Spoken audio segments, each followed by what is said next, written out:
Bonjour à tous. Hier, au détour d'un propos sur notre état de sujétion politique, je vous citais de la Boétie, qui nous suggère dans son discours de la servitude volontaire, au sujet des dominations qui pèsent sur nous, que les combattre ne suffit pas, mais qu'il faut surtout ne plus rien leur donner, et qu'ainsi ces règnes se déferont d'eux-mêmes.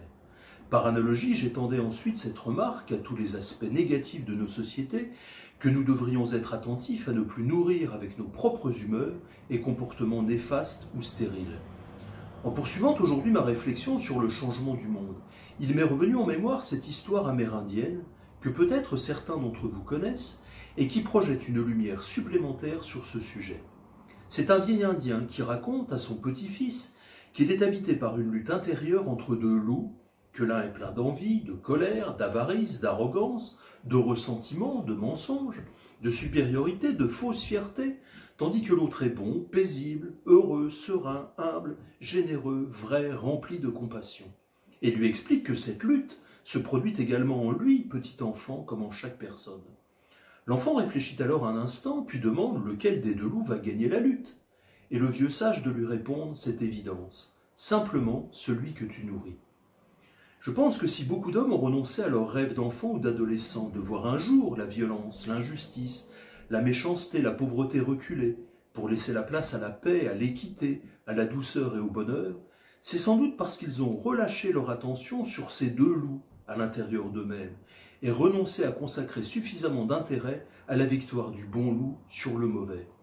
Comment croire en effet que le monde peut devenir meilleur et qu'il est possible d'y contribuer si on s'est laissé tellement absorber par la lutte extérieure pour la vie matérielle, au point d'accepter éventuellement avec soi-même les arrangements du mensonge ou de l'oubli, refusant de voir nos ombres intérieures et nos stratégies parfois bien ambiguës pour atteindre l'aisance souhaitée. Comment croire en effet à la possibilité d'influer sur le destin collectif et d'en réduire les maux, quand nous faiblissons à réduire en nous ce dont nous ne sommes pas fiers, dans le secret de notre cœur? Il nous reste alors à renvoyer à d'autres la responsabilité du changement, en acceptant d'espérer à chaque élection l'émergence d'un homme providentiel qui fera le travail, ou de croire à l'arrivée prochaine d'un Messie qui aura la toute-puissance de faire descendre le ciel sur la terre. Et ensuite, chacun se plaint que le Messie tarde à venir ou rend l'élu responsable de toutes ses déceptions. Bien évidemment, cela ne fonctionne pas et ne fonctionnera jamais. Tant que nous serons porteurs à l'intérieur de nous de la possibilité de l'injustice ou de la guerre, il y aura l'injustice et la guerre dehors. Le meilleur élu ou responsable religieux, même avec les meilleures lois civiles ou religieuses, ne pourra pas priver l'homme cupide et égoïste de rasier tout ce qu'il peut autour de lui. Et aucune loi ne pourra empêcher l'homme dominé par la haine de se venger. Tant que nous serons enclins à considérer que le changement ne passe pas par nous, et qu'il faut attendre un hypothétique grand soir ou l'intervention d'un tout-puissant, tant que nous n'assumerons pas l'exigeante lucidité de sortir du rêve et des illusions, pour commencer à créer d'abord en nous-mêmes le monde harmonieux et bon que nous souhaitons voir dehors, les générations passeront sans voir reculer les souffrances de l'humanité. J'entends déjà tous ceux qui me disent que c'est impossible et utopique et qu'ils veulent le changement maintenant, car leurs colères sont grandes et justifiées, ou que leurs enfants ont faim.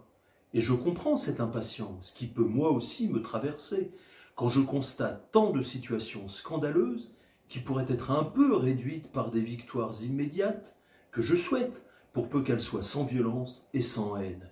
Mais réfléchissons un instant, et acceptons de reconnaître que si nous voulons aller au-delà de ces éventuels gains, qui ne seraient que temporaires ou marginaux, ce n'est que par une lente, patiente et espérante transformation du monde qui passe par le travail sur soi et le changement personnel que nous pourrons un jour y parvenir. Cette lutte avec les armes de l'amour et de l'espérance, il faut d'urgence l'entreprendre pour que dans quelques générations, nos descendants puissent enfin en goûter les fruits.